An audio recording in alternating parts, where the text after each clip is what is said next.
Hi, and welcome to ScQored. Okay, guys, so today we are going back to 2008, where the ice was cold, the tension was high, and two of the biggest prospects in hockey first crossed paths outside the stadium in Montreal. We're breaking down season one, episode one, Rookies. From Ilya's first standoffish cigarette to the silent competition in the hotel gym, we're exploring how Shane Hollander and Ilya Rozanov began a decade long dance between rivals on the ice and something much more personal behind closed doors. Let's drop the puck.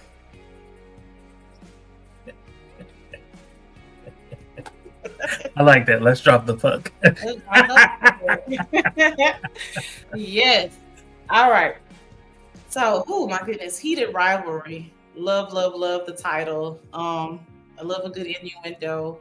Um, but let's dive right into the first meeting and chemistry with how they set the scene in episode one of Rookies.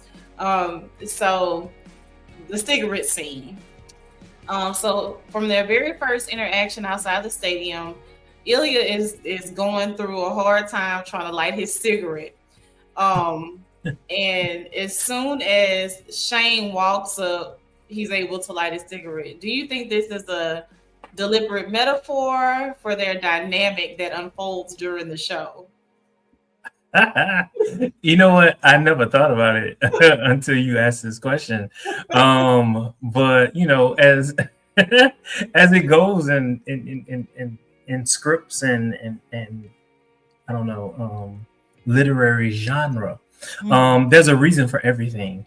And so since you picked up on that, then I would have to agree that Shane was his light.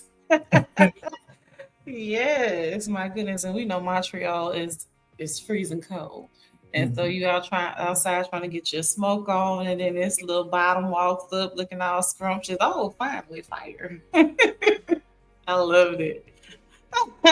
Hello, books, girls, and purrs. Long time no see. We're glad you're here. Yes, so I would agree with you that it's 100% deliberate. I love the fact that it is kind of a foreshadowing to kind of how the relationship unfolds with Ilya and Shane. All right. So the instant fixation. So I don't know how much of a sports fanatic you are. I know I have not been as much involved in hockey until this show. Now it's like, oh, okay, I think I might be a hockey fan now. Is this what they do? This is great. But Ilya tells Shane, you're going down almost immediately. Is this genuine hostility, or was the competitive obsession there from the literal start? So, is it hostile, or it was just this obsession with I guess like the sports? I don't want to say, the competitive nature of the sport. At the end of the day, they're both guys, right? And so if there's one thing that men understand, it's competition, right? You've got to be the best at all times, especially when you know that you're being pitted against someone else. You're going to let them know that you're better than them, even if you're not certain, right? And that's just the nature of it, And we could put, like most men can put that rivalry aside and deal with a person all on their own. Right. And it was no different for the two of them. A proverbial pissing contest. I love a good pissing contest. All right. We'll get into it a little bit earlier. I had some questions about like the steamiest scenes and the overall sex appeal for each of the characters, but we can get there later, or we can go there now on ScQored. So for me, it was, I no lie. Like, like when you're watching something for the first time, you're like, do I want to keep on watching this? Do I really want to keep on watching this? And so it was like, okay, they're finally going to have sex. And then it was that one time, it was the second time that they were in the room together, and all you saw was Ilya's ass. And I was like, hold up, wait a minute. Rewild.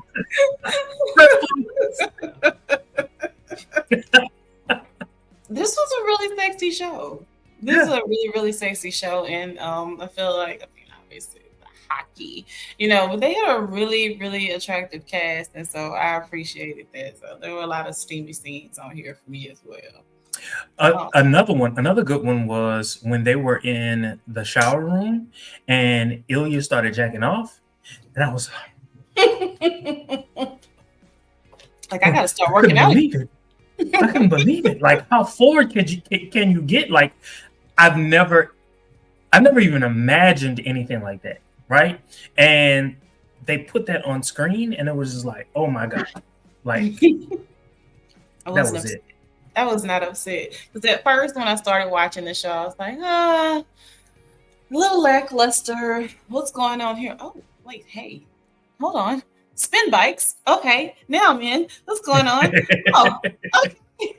And so definitely on this show. So speaking of the spin bikes, the gym standoff. So what do you think of the choice to have their first like high tension moment involve a silent competition on these stationary bikes? Did you feel like there was a lack of did the lack of dialogue make the chemistry stronger? You know what? It was, again, it goes back to that natural competition between men. Like, I understood that. Like, I can't tell you how many different times I've been at I've been working out, like I'm listening to my music, and then all of a sudden someone gets on like right next to me. I gotta overperform. You know what I'm saying? Like, it's just it is what it is. So to me, like, it was cute. It was just cute. It was relatable, to be honest. It was very enjoyed it because, like, of course dialogue is important, but silence to me speaks volumes.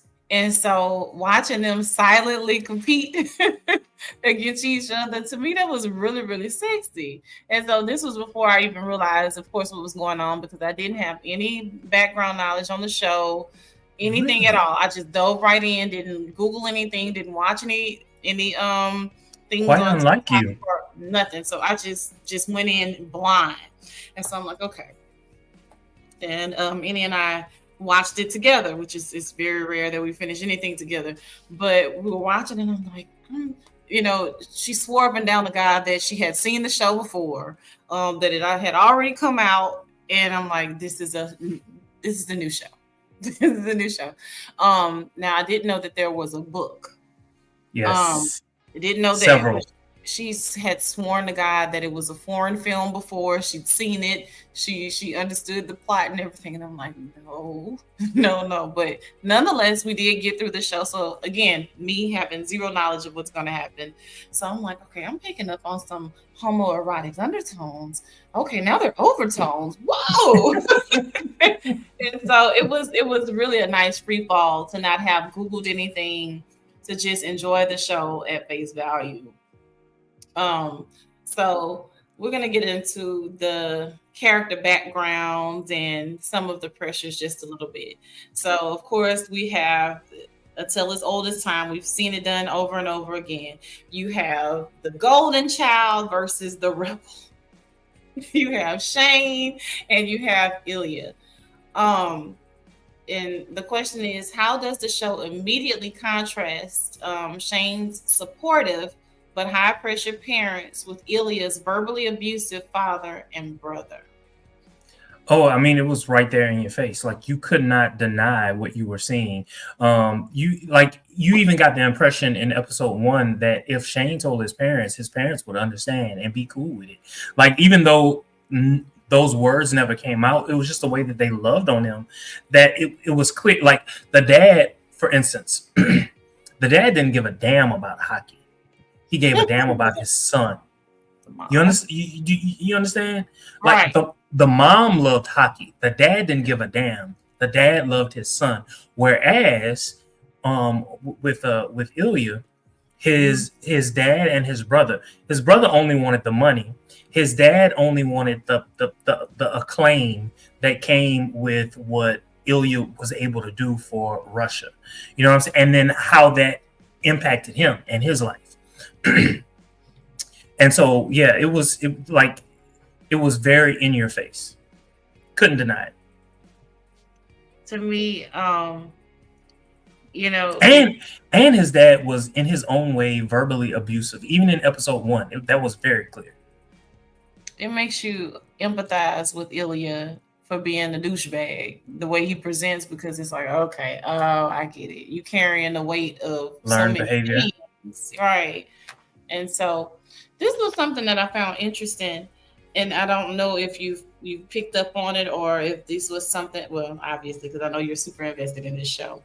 With Shane being neurodivergent, like that was a conversation that obviously has been happening a lot, and I was like, oh, okay. So how do we feel about that? Well, this is what I would say. When I first saw the episode 1, I was like, I really like Ilya, but I'm more like Shane. It was very clear to me. And I told you once, I took that little test and have touch of autism. Everybody's autism. But at the time, like, I had no clue, because I was in a lot of ways, I was just like you. All I knew was that HBO had this show and they had 2 men on the cover and it looked like they were about to kiss. And like sometimes it makes it look like they're about to kiss, but on this one it was like, oh no, they're about to kiss. A lot more than that. So that was the reason why I started watching it, and then I just got into it. I got into it. I was hooked.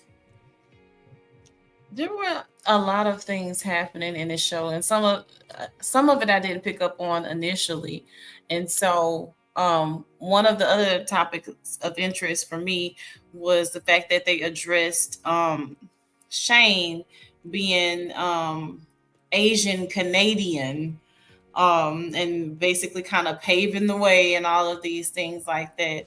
And so not something uncommon, dealing with ethnicity and, breaking ceilings and all of that. So I didn't hate the fact that they went there with it. What are your thoughts? It was obvious. I mean, you couldn't deny it. You know what I'm saying? This is an Asian Canadian, excuse me, I should say, in Canada, and you don't have a whole lot of Asians playing hockey in general.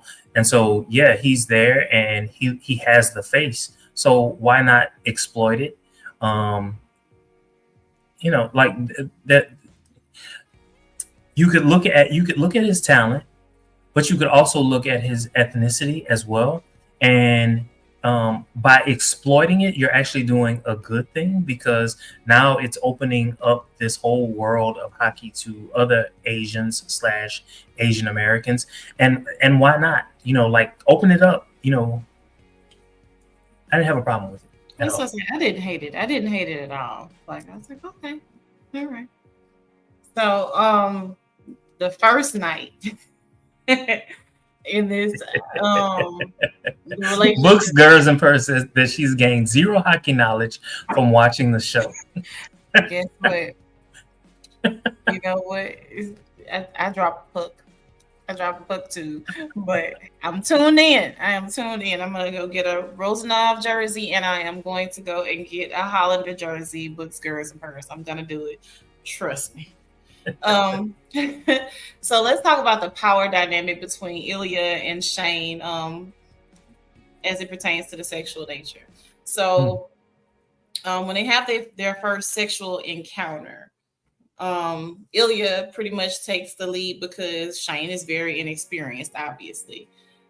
How do you feel this sets the tone for their give and take relationship throughout the season, without giving any spoilers, of course, since we're only covering the rookies episode? So when you're very new to the lifestyle, It's like your Bambi, right? You have absolutely no clue what the hell is going on. Like it was even in episode 1, it was very clear that Shane didn't know how to give fellatio. So you know, He says, "Let me show you how this is done." yes, yes, you know what I'm saying. And so in a lot of ways, Shane does have to acquiesce, if you will, to Ilya, um, sexually. But there's more to a man than just sex. I felt like Lestat with Louis. Louis say he was being hunted. I felt like Shane was being hunted. The perspective. Oh my goodness. But there's a question. There's a question. Was Shane really being hunted, or was he allowing himself to be hunted? Because it was Shane who made the first move. He was definitely not being hunted. He was a willing vessel. He threw some pebbles out there to give the illusion of being the fawn or the doe or the prey. He gave that illusion. I know it well. I know that play well. I wrote it. I promise you. Oh my God. Just doe-eyed and just clueless. Ain't complete predator. Okay. So, but all right. Now, I just to add on to what you just said, I think that Shane didn't know how to go about doing anything really, and so the easiest thing that he could do was to play it off like, "Hey, man, you know, like I'm impressed with your skills and da da da da." But really, he saw someone that he thought was attractive. Now, I've read the books. Shane thought that Ilya was attractive. Right now, he didn't necessarily approach Ilya thinking, "Oh, I want to have sex with this man." He honestly thought that Ilya was straight. Right? He really did. Now, Ilya picked up that Shane had to have been gay, and he picked up on it like that.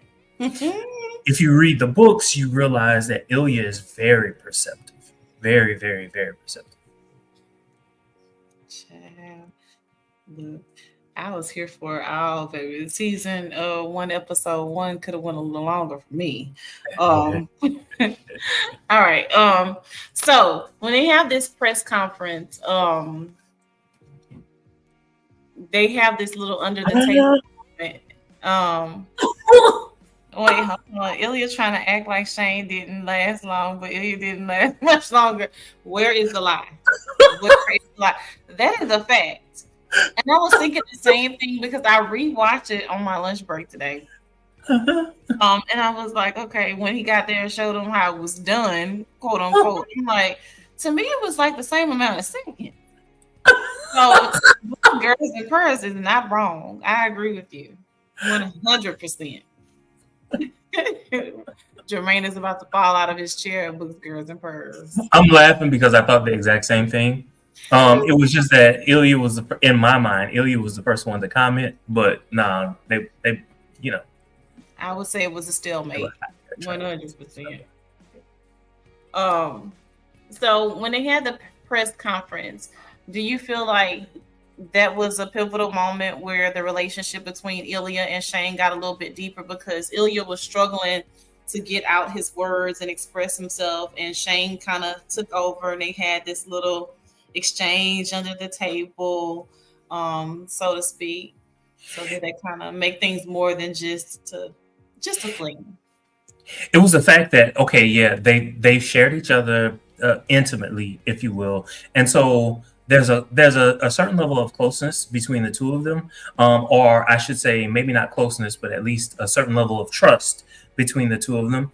And Shane recognizing what he was seeing from Ilya in that moment, he basically he rushed and he came to the aid of Ilya, and Ilya quickly understood what Shane was doing for him, and I think the fact that Shane was willing to do that bridged the gap between the two of them a lot faster than it would have happened naturally. I like that. And as a person that loves sports, most, not all, to me, that was like the ultimate show of sportsmanship, right? Like, although this is your rival, so to speak, and you could have took that moment to like literally just beat him across the head and, you know, ostracize him. You took it as an opportunity to, like you say, bridge the gap, make him feel more comfortable. And I love that. I Mm-hmm. absolutely love that. Mm-hmm. Mm-hmm. Mm-hmm. Uh, so uh, I know it starts like in 2008, and we kind of see things unfold as we watch the show.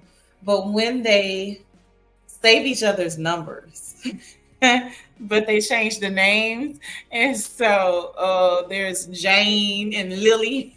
Yeah. Yeah. Does this feel like a fun spy element, or does it highlight how dangerous their secret can actually be in the pro sports world at this time? You know what? I'm gonna do a you both. Um,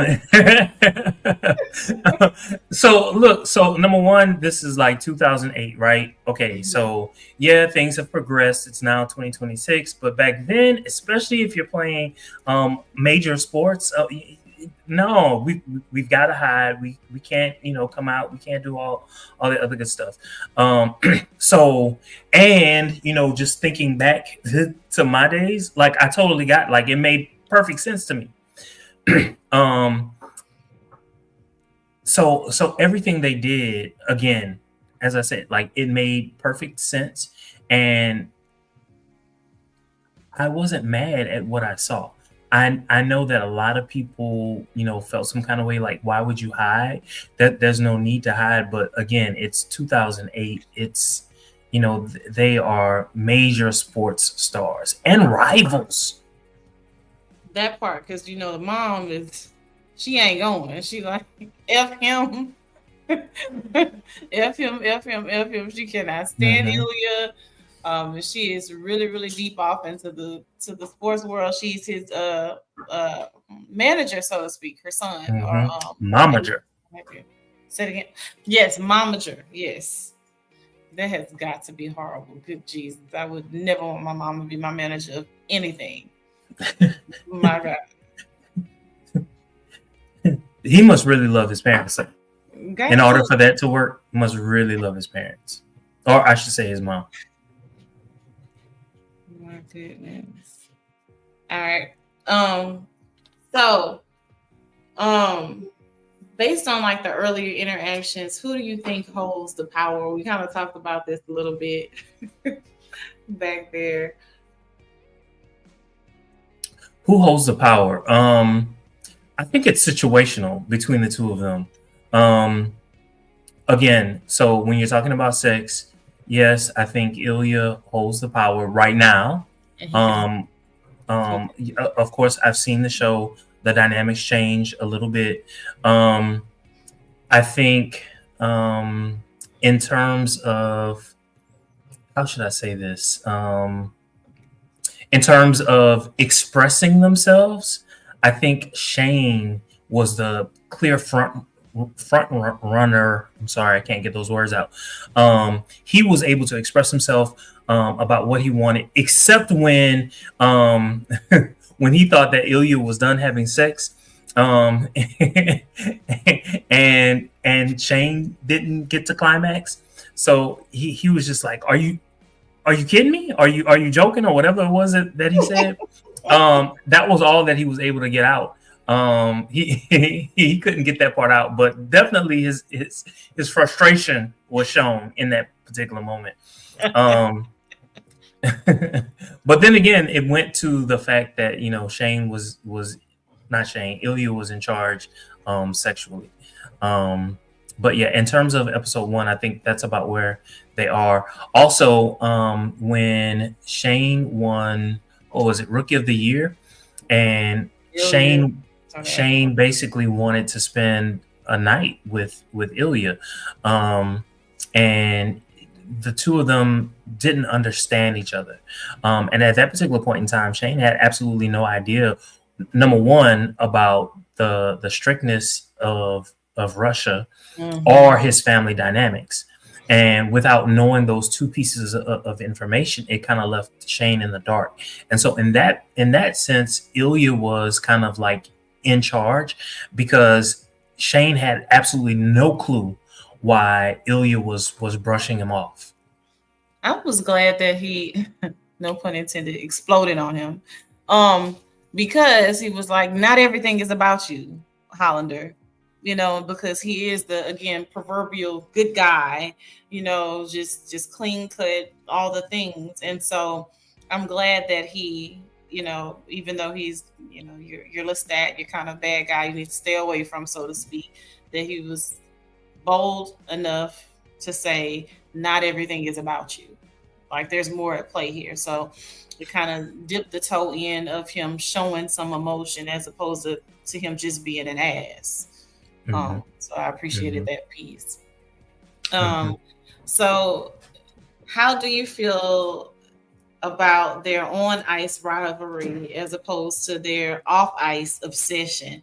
Like to me, it's like, you're my little secret, and so like we have this You know what I loved? I loved when like at the end of every game when one team won and the other one lost, and they were like, like, hey, I'll see you next week, or I'll see you whenever, and then the other one, whoever lost, was like, they were just dejected, like, oh my god.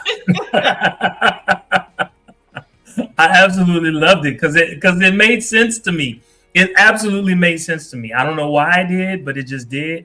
It felt real. It felt honest, and I was here for every second that I saw. Now, in terms of them actually playing, like I was learning the sport as I watched, because it wasn't the type of sport that I like really watched as a kid, and definitely as an adult. But I'm much like you, having watched this show and reading the books and other books that are similarly themed.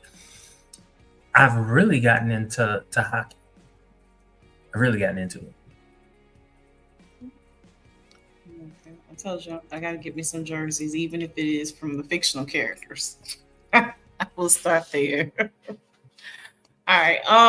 So the closet, or being in the closet in pro sports, we talked about it quite a bit, just not at length. So the show pretty much establishes it early on that no one's really openly gay in hockey, right? In 2008, we talked about that.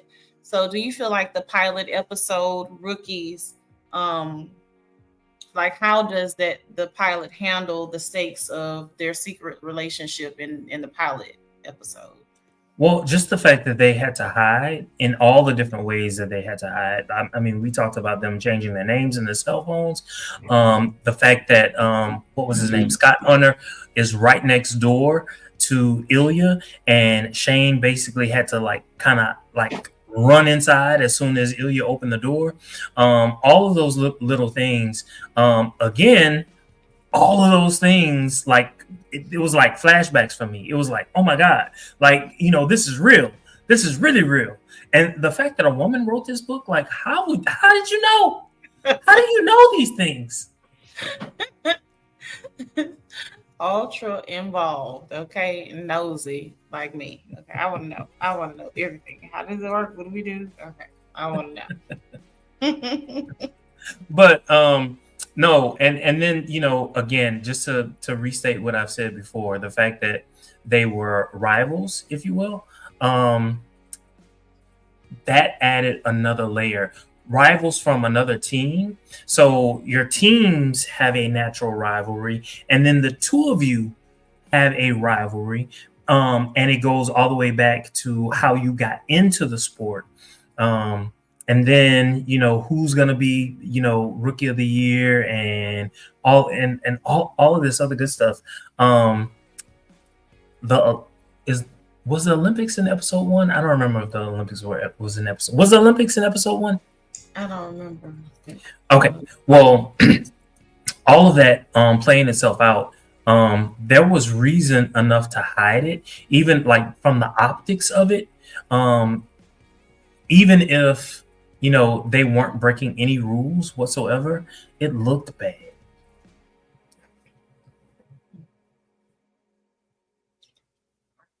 So I don't have any more in-depth questions, but Before we get into the overall rating of season 1, episode 1, Rookies of Heated Rivalry, any famous quotes that stood out in this episode for you?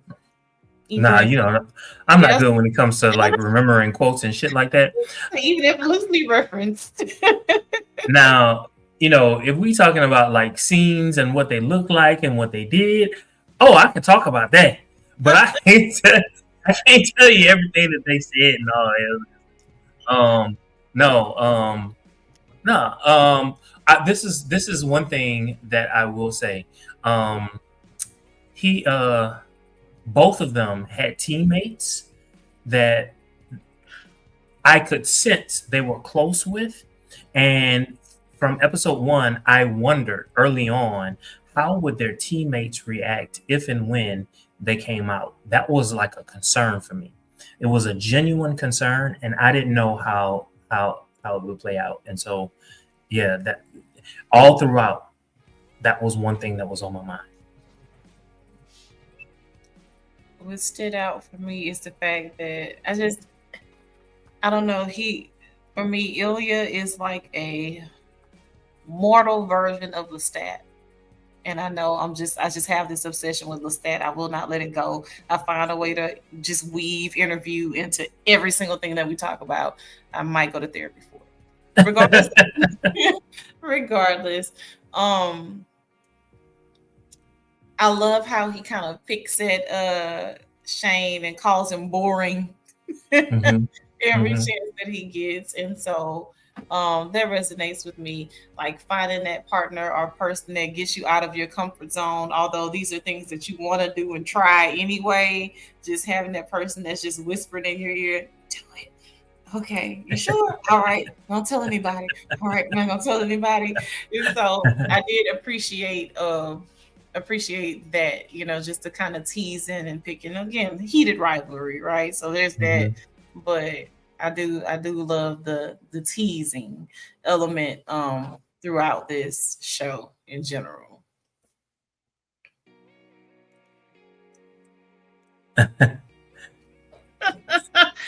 You know what?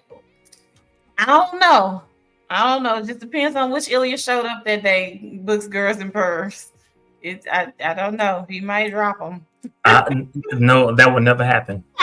That would never happen. I don't care how mad Ilya got at Shane. That would never happen. And you know what? So this is what's wrong with having read the books. I know too much.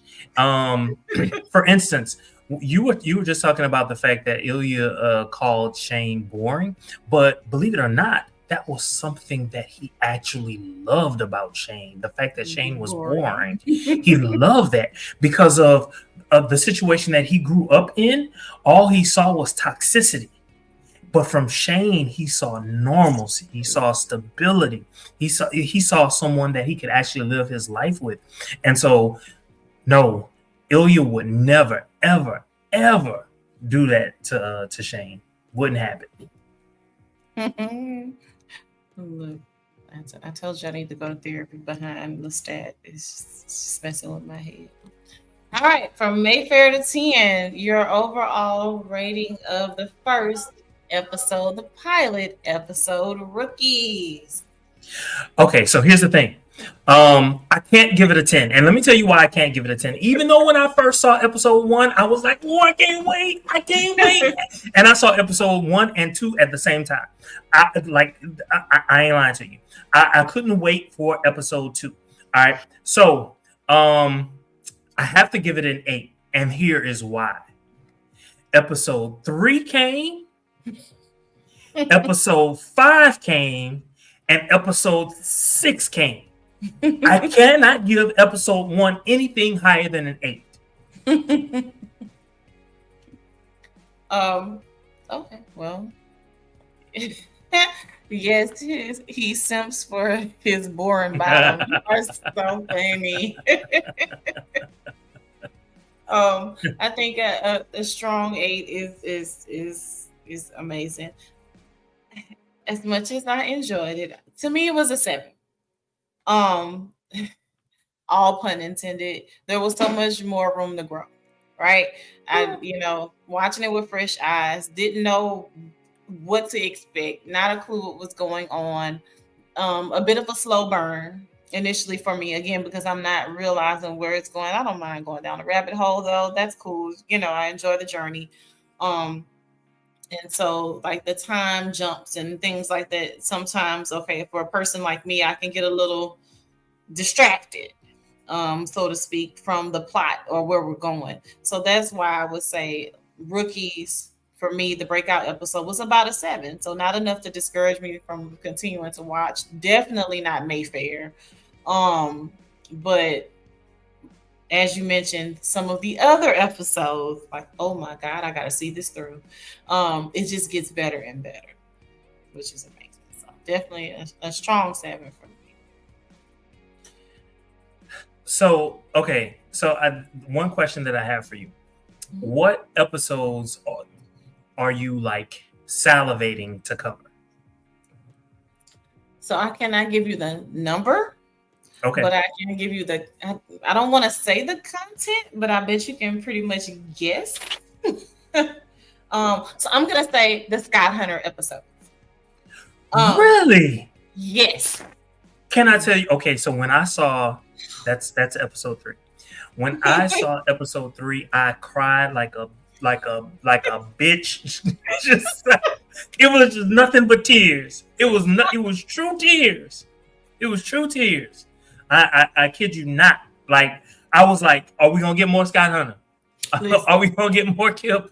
Like, please, midnight Texas me right now, because I need more of this man. I need more of it. Yes. So the Scott Hunter episodes 100% did it for me. Like that whole, like, I love the fact that they took it there. So we're gonna get there. We are gonna get there. We're gonna get there. It's just episode 1, but yes, those, all of the Scott Hunter episodes, all of them, every last one. So I guess the crescendo for Scott Hunter episodes was actually episode 5, because it was kind of like the ending of their storyline was episode 5. And for me, I guess like the overarching theme, or what is problematic in sports, like the way that they addressed it, and it just kind of carried the whole just overall just theme of the show. Like it tied everything together when they introduced Scott Hunter and that whole storyline. It just brought everything together. And so I guess that's why I'm just kind of like salivating over that. And hell, he's sexy as hell. Can't go wrong there. I ain't gonna lie, it was Kit for me. I was like, that little shark boy, come on. Making them juices. Let's go. Let's go. Let's get it. All right. Well, thank you guys so much for joining us on this installment of our podcast, ScQored, covering Rookies, episode 1 of Heated Rivalry. Join us next week for episode 2 of Heated Rivalry. Let's see if we can drop the puck once more. Don't forget to like, comment, subscribe, and share on all your social media. Until next time, see you.